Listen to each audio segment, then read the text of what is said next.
Hey guys, welcome back. This is Being a Mom Sucks with Nina. And Rachel. Today we have a special guest. Our guest today is Jodi.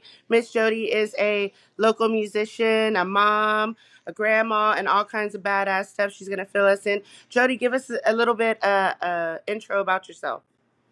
Hey, mom, Mimi, manager, rock star, all of that. It's all part of my multiverse description of myself. Man, I'm pretty excited to be here. It's my first time to ever do a podcast, so bear with me, guys. Yay! I'm pretty excited. Yeah. We're excited to have you. Cool, thanks. So you're in a band. I am. Yeah, I sing with Come See My Dead Person.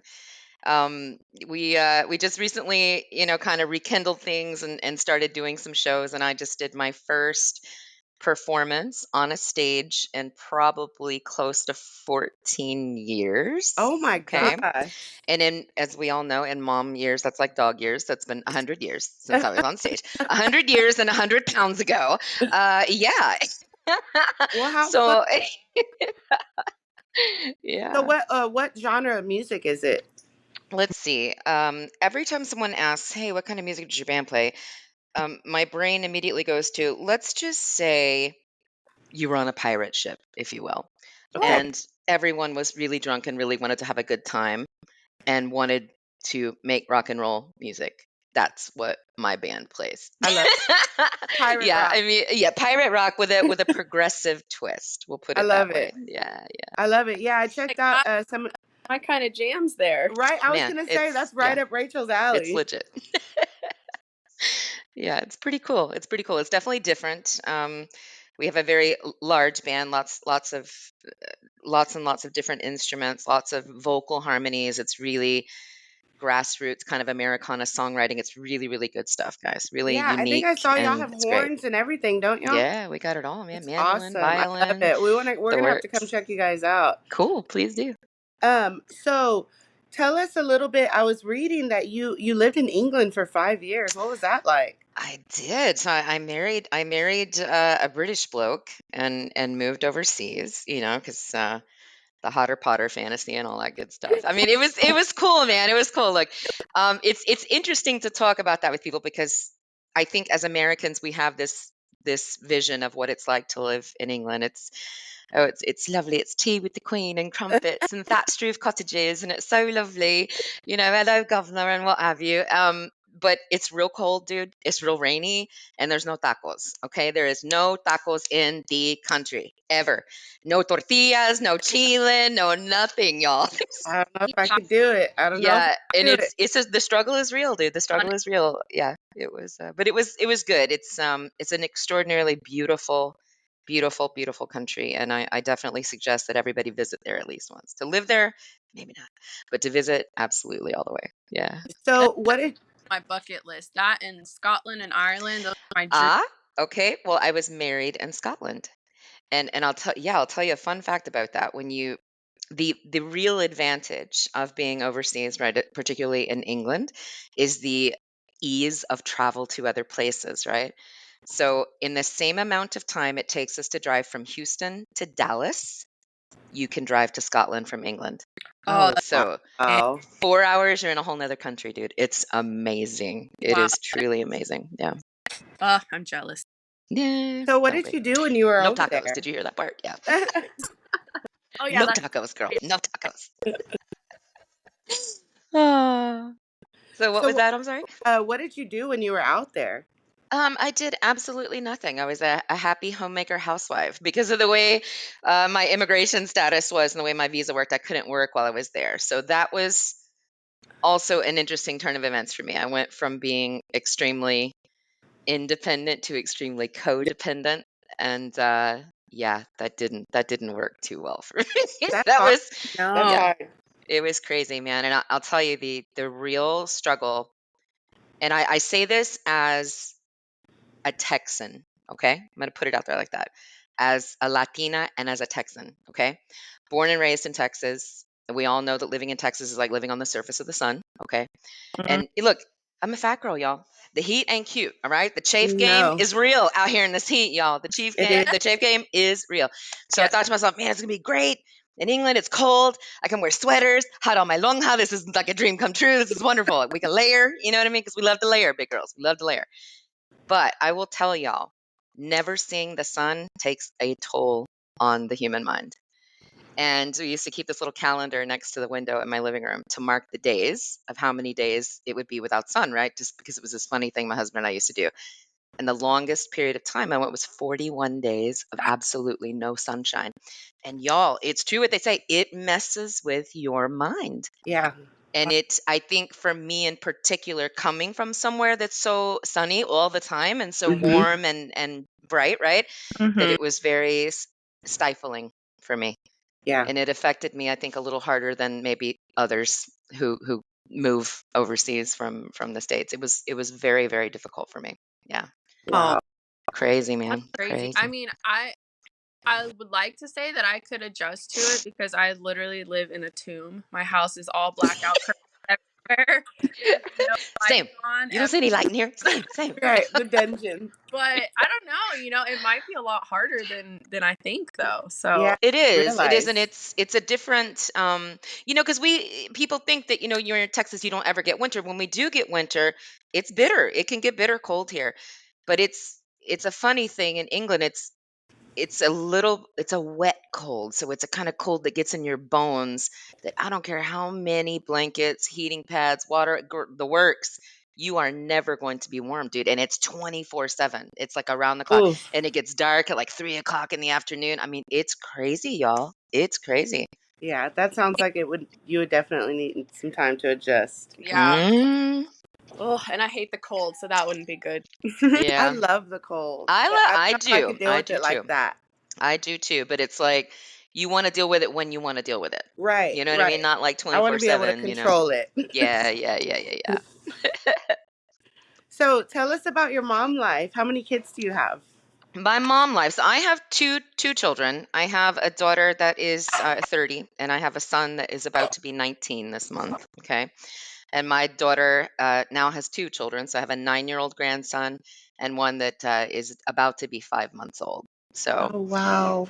yeah. So and a lot of we've started all over from scratch. Yes. You know what I mean? Like I Yeah. was one of those people that kind of lost my mind halfway through life. Like my daughter was 11 when my son, I was totally scot-free, y'all. Back to my independence, and then lost my mind. I had a whole nother baby later in life, and Yeah. yeah, yeah. Yeah. That sounds like So now, me. now we're back to the drawing board again with the little Right. grandbabies. You know what I mean? So yeah, never a dull moment around here. Never a dull moment. Do they go and see you at your shows and stuff? They do. My 9-year-old grandson is he's amazing. He's the ride or die, right? He's my Oh, one. He's it. Like my own kids, give or take, care less. My daughter, love her, but I can deal without her. But my grandson, he's it. He's an all-star break dancer. He's in a breakdancing league. oh wow. He's a ham. He's a natural born performer. He loves to sing, dance, everything. He's the most like me. I gave birth to two children that are absolutely nothing like me. They're both very introverted, very solo, very quiet. You know what I mean? Yeah, I don't know whose babies they sent me home from the hospital, but they were not mine. Okay.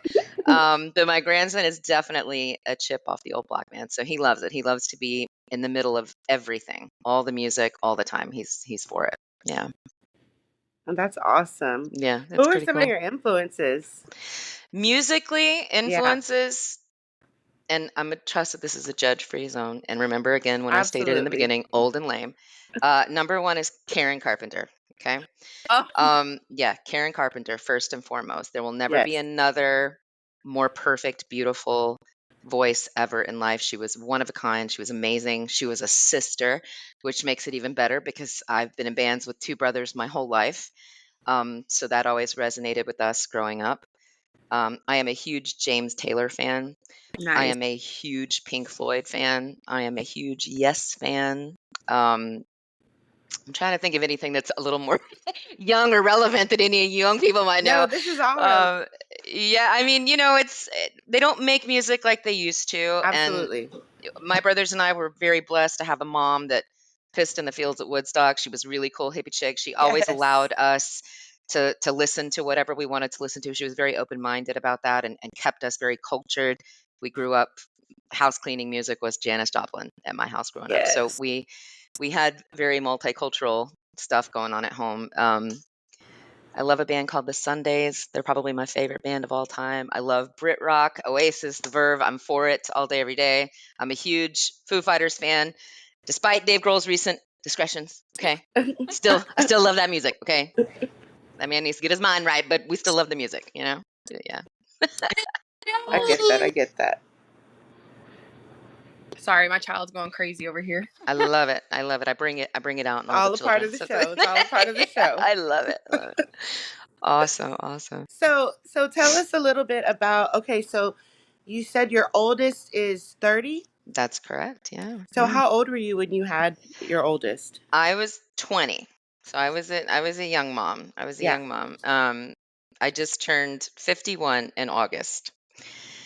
And I'll tell y'all, you know, it's a funny thing getting older, right? Like when I turned 40, I was really excited about 40. And to be honest, even turning 50, I was like, this is pretty cool, man. I still barely have any gray hair. You know, I got a little bit of elasticity in the girl still left, just a little bit. You know what I mean? So I was excited about being older. But man, 51 crept around. I was like, there's no more milestones. Now it's just getting old. Ew. Yeah. Yeah. Man, so it's a weird thing getting older. It's a weird thing. But I like the retrospect that comes with that. I like that I still feel the same about a lot of things, but I don't know. I think I have more adult or mature opinions about other things now. So it's kind of cool. It's a cool mix, I think.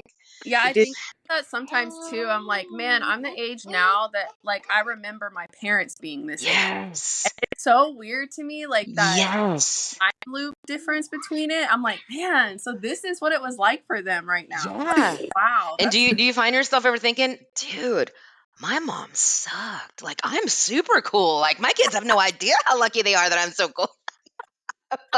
have a very You know, yeah, I've been doing a lot of that lately, man. Like my kids, they have no idea how lucky they've got it, man. How good Yeah. they've got it. Do they have no Yeah. idea? They have no clue what's going on.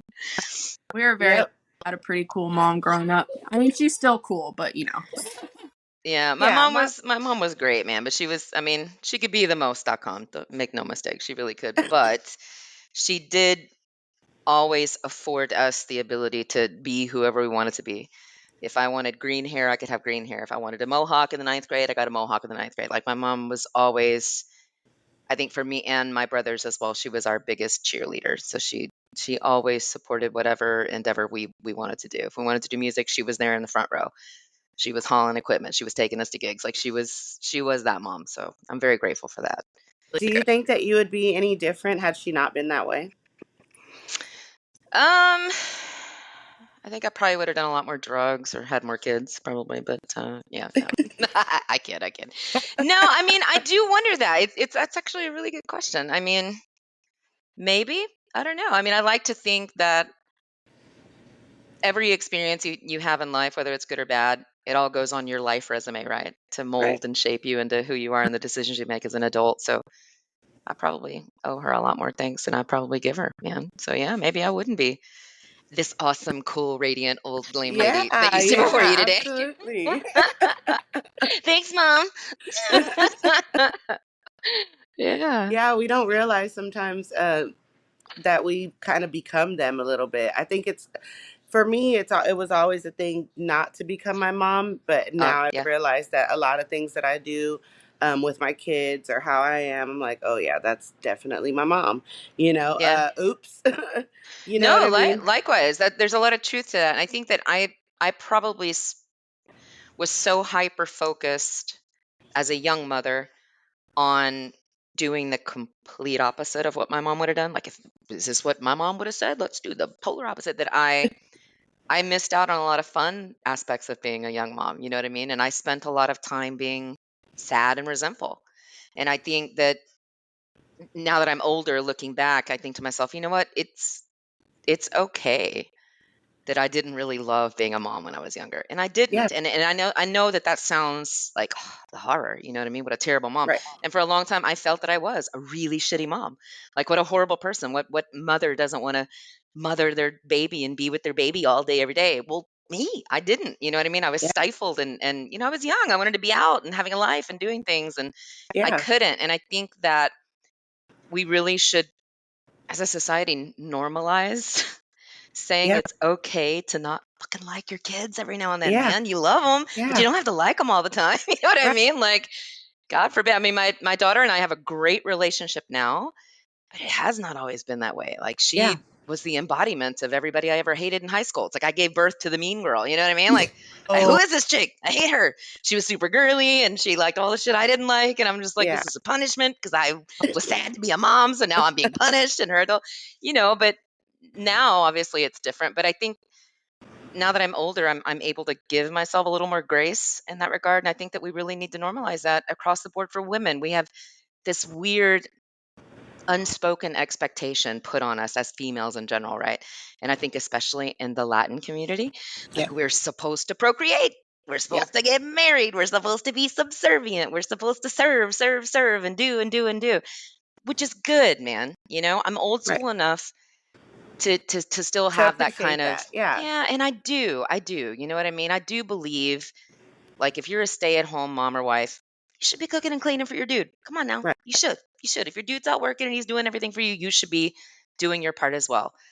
But at the same time, it's like your dude should also appreciate that that's a fucking job too. It's a Yeah. job you're not getting paid for, but Yeah. you're doing it, because you want to do it and you want to have this happy, healthy home. And I think we really need to normalize that, man. Like, people ease up on the expectations. Not Yeah. every woman has to have children. You know what I mean? Yeah. It's totally okay to be a girl that doesn't want to have a husband and children. It's totally Yeah. okay. Yeah. And I think that I spent so much of my life feeling guilty and beating myself up when I was younger about not being a Susie homemaker and the perfect PTA mom and the only mom at the school concert that had a nose piercing. You know what I mean? Like, that's how it was Yeah. for me when I was younger. Yeah. Now that's kind of a normal thing, isn't it? But Right. when my daughter was young, I mean, moms didn't have tattoos. Moms weren't cool. You know what I Yeah. mean? So Yeah. yeah, I it's remember funny. going into my oldest son. He's 23, and when I would go visit him at school, everyone was like looking because I had a lot more Hmm. stuff going on, and and my hair was colored, and it was like, oh my goodness, who is this person coming in the school right now? Yeah, right, right. But yeah, I can relate to that a lot, because I was 16, 17 when I had my first child, and I just wanted to do me, and Yeah, my parents were like, we're not going to help you, but then they were like, he's ours, so it was like I could go and do stuff, but then it was still like I had to be home, and there were still times where it was like, no, you can't do any, you know what I mean? You can't yeah, go anywhere, you can't do anything. So it was just kind of like a roller coaster. And, like you said, it's you love them, but sometimes they make it hard to like them. You know yeah, what I mean? hundred percent.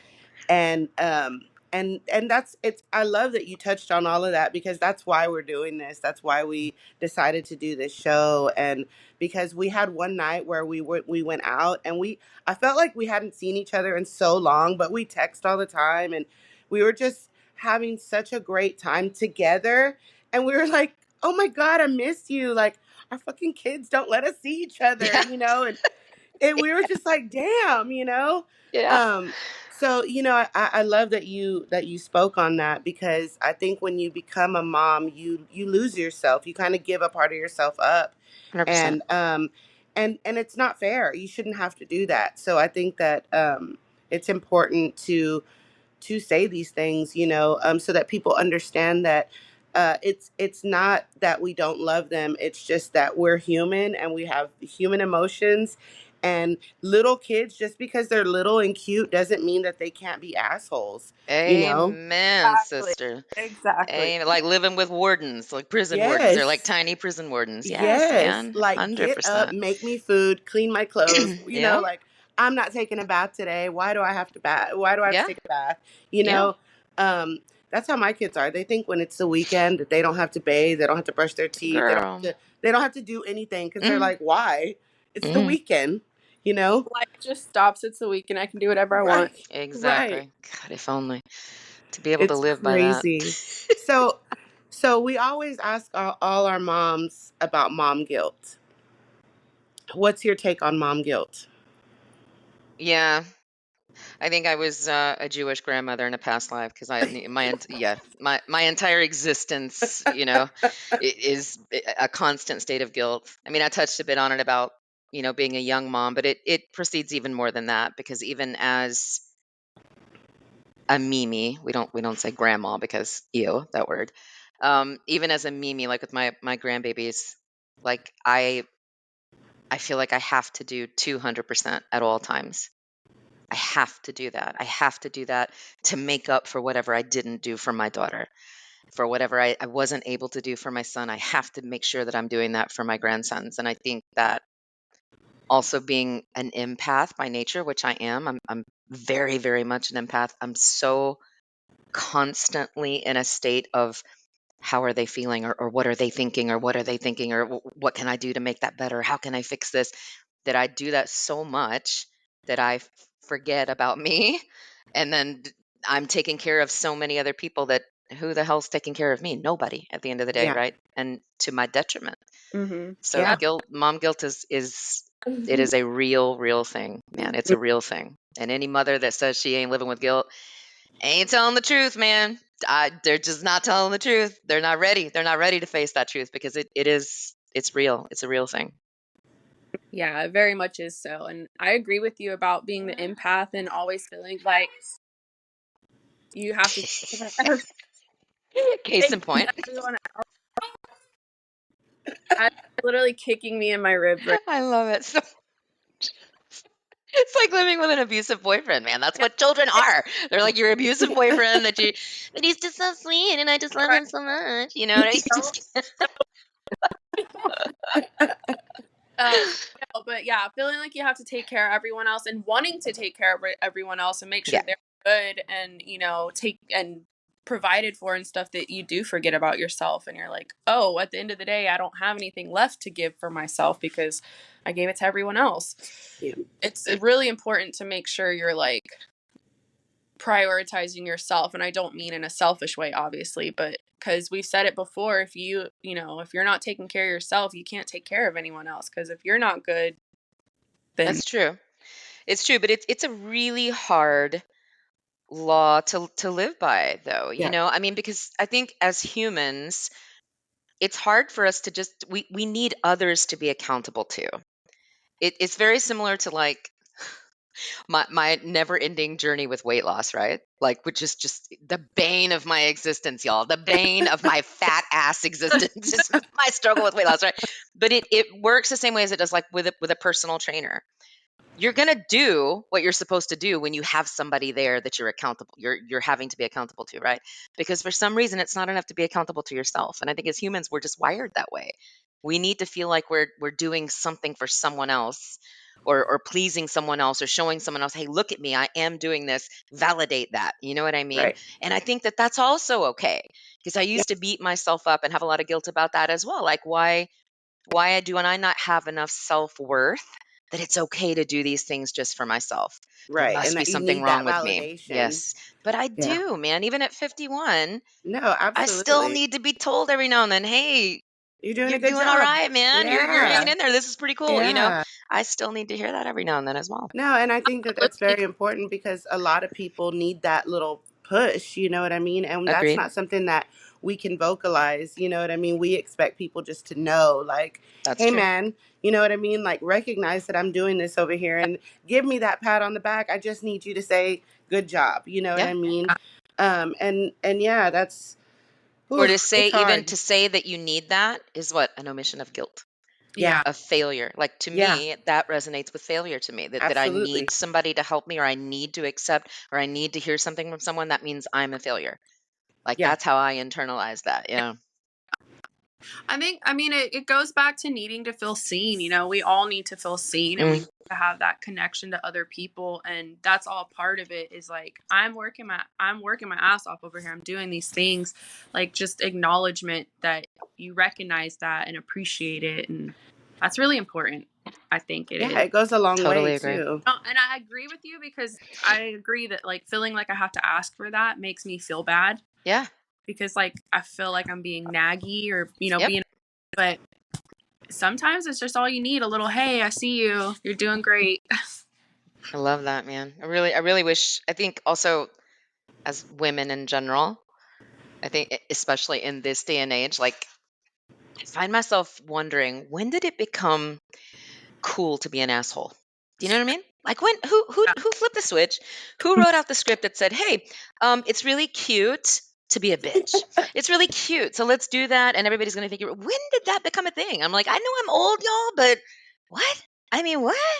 I Not don't cute. Not cute, man." Oh, she's like, "I had something really good going too." I when can y'all hear me? Yep. Okay. When I was single, I had a coworker because I was single for a really long time before I met my husband, like 2-3 years. And I had a coworker come up to me and she was like, "Hey, I have this book you need to read, and this is why you're not finding a partner." And it was something like Why Men Love Bitches or something like that. And basically in the book it was saying like you have to be a bitch to find. Whoa. Yeah, I'm gonna be married to myself for the rest of my life if that's the Right. case. I don't get it. I mean, I don't get it. Yeah, And it is women tearing each other down too, though, man. Not just to men. Yeah. exactly. And I was just like, I don't know, I'm good. I don't need this advice. Yeah, Not you the can advice. take that back. Yeah, this is not the advice because that's not how I want to get a person. I want somebody to love me for me being a nice person. I don't want someone to love a bitch. That's weird. Word to that. So, Jodi, talking about self-care and how we have to remember to put ourselves in that mix of things, what do you do to take care of yourself? I drink Jodi? copious amounts of coffee. I don't kill anybody on a daily basis, ma'am. That's my contribution to society as a functioning person here. No, you know, it's a work in progress, Nina. It's a work in progress. And it's definitely something that I need to be working on and being better at. And I think it's funny that we're doing this podcast today because this is a step in that direction for me, right? I mentioned before that we just started, doing shows and stuff with the band. Well, I just did my first performance with them 2 weekends ago. We played out in Galveston. There was probably 300 plus people there. Yeah. Wow. Wow. Yeah, it was really overwhelming. And I'll tell you guys something. I've been a big girl my whole life. Okay. We'll start with that. I'm not one of these girls that used to be skinny. I was a cheerleader in high school and then I had babies and I just got, the baby weight and I couldn't get rid of it. No, I've been fat since day one. Okay. So I don't know you know what I mean? Like, I don't know any other life. It is what it is. Yeah. But I've always been a super confident plus size gal. You know what I mean? Yes. No boy I couldn't get, no friends I didn't have. I was always really popular. I've never had hang-ups about that. I mean, yeah, it sucks to be fat and I wish I could wear black leather pants, but that's where it was. It was all like a superficial thing, right? Right. And being on stage, singing, being in a band, performing in a band, in a group setting has always felt like home to me. That's my calling. That's my happy place. That's my thing that I don't have to share with a dude or a kid. It's all mine. It's me, me, me. You know what I mean? It's Mhm. always been that. But this last time, I got on that stage and looked out into this sea of people. And for the first time in my entire adult life, I felt self-conscious Aw. because there I am on stage and all I see are freaking cameras. Everybody's taking pictures. Everybody's taking videos. And I'm like, Jesus Christ, and all my chins and my longas and everything. There's no escape. I couldn't get it. Like, you know what I mean? Like, I just went into this weird internal, like, complete meltdown and panic attack. And I mean, I performed and it was great and I enjoyed doing that. Mhm. But after the show was over, I like told my brother, I just kind of ducked out, like a thief in the night. And it really took a toll on me, girls. Like, it really took a toll on me. And I had to, like, lay in my bed and just complete silence and really let everything sink in and think hard about what that was that I was experiencing, because it was such a different, weird thing for me Uh-huh. to not feel super confident and Mm-hmm. in control and like the badass that I used to be. Instead, I felt like somebody's mom, somebody's grandma that's just up there getting her second wind. You know what I mean? Like, and that was the first time I'd ever experienced that. And it really fucked with my head. Like, it really, really did. And this is a stepping out of a comfort zone thing for me to be doing right now. So this is a Mm-hmm. step towards like getting back to that bad bitch I used to be. You know what I mean? Because I Yeah. used to be a badass, man. Like, I really genuinely did. And I haven't felt that way in so long. And just letting go of feeling guilty and like telling myself it's okay to have this, to indulge in this, to have a muse, to have an outlet. You need that. Yes. Um, yeah, man, but that struggle was real for me. That was such a surreal moment in my life to feel like I was on the outside of myself watching somebody else live my life. It was really, really, really weird.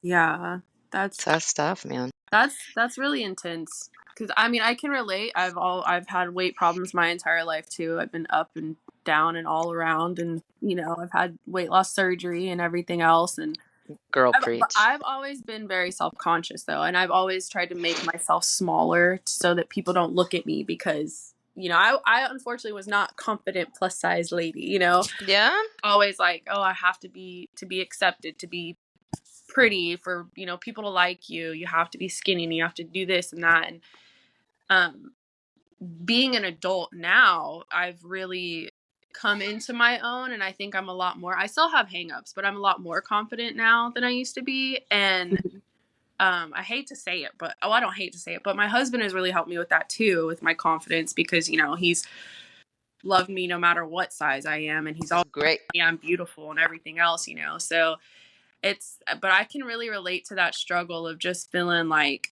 oh God, everyone's looking at me right now, like, oh, and you just want to like sink back into your, Man. Mm-hmm. not exist. Do Yeah. the Homer back into Yeah, the yeah. Yeah. hedge. It was something, y'all. It was I was just like, what's happening to me right now? Yeah, it was crazy. That you It felt that. was. Ugh. Yeah. But it's, I mean, I got to take baby steps towards it, man, and stop beating myself up. I mean, the weight loss thing, it's an unending battle. It's just never ending. Yes, It's it's a never ending battle, and it's what used to fuel me. I would let other people's ignorance fuel me, to where I would just be like, doesn't matter. I'm gonna prove to you that I'm not only better than all these pinche flacas, I'm cooler than, I'm prettier than, I sing better. Out of spite. I yeah. would do it out Yeah. of spite. And that fueled me when I was younger. Yeah. Whereas now it's just like, oh no, I'm just fat. Let me go back to my little fat corner. Stop Oh, it. I'm sorry. Oh no, like, don't look at me. Just like what's happened to me? Who am I? You know what I mean? So we're trying to get back, dude. We're trying to get back You're gonna to get that salty fat girl. We're trying to get back to her. I Aw. love it. I love it. So let's just do a little, let's talk to yourself 5 years from now. Oh man, 5 years from now, Yeah. man, what would I say to myself 5 years from now? Yeah. Take the risk. Say more yes, less no. Whatever they ask, just fucking say yes. Time is short. We are only on this planet for so long, and you've wasted enough time on stupid dudes, stupid decisions, stupid people. Do it for you. Make everything you say yes to is because it's going to make you better, make you happy. Do what makes you happy. Think about you first. I think that's exactly what I will be saying to myself 5 years from now. I love that. Love it. Yeah, yeah, That's the advice I would give my college self. yeah. Dump that guy and go do you. Go make yourself happy. Girl, and I'm gonna tell y'all right now. Let me say it live on air right now. If y'all see my ass trying to get married to anybody, please punch me in the throat, ma'am. Say no to We're any coming for proposals. Let you. me reestablish. Yes to everything except marriage proposals. No to all of those. Deal. Out here collecting husbands like a black widow, ma'am. I cannot be Oh stopped. You know my what I God.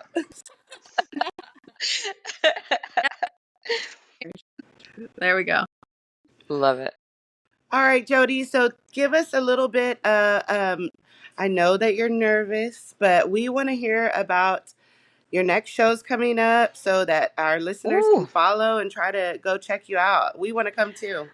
man, where are our next shows? Actually, our next one, because I'm old, let me pull up my calendar. Yes, yes. Let me Pull up make your sure I have calendar. my good glasses where I can see and make the screen bigger because you know my old ass is blind too, can't see. Yeah, so it looks like we're going to be November 15 at Natsuo in downtown, which is a super cool venue. Mm-hmm. So I've actually played there with a couple of bands. It's really cool. It's really eclectic, really good mix in the crowd too. Really good drinks as well. So we'll be there November 15, and that'll be at 9 p.m. And let's see, we're going to do Old Quarter Acoustic Cafe out in Galveston. That's going to be on November 30th at 8 p.m. Another super cool spot, especially like if you're not overly savvy with like Galveston. That's a really cool old school place. Been there forever.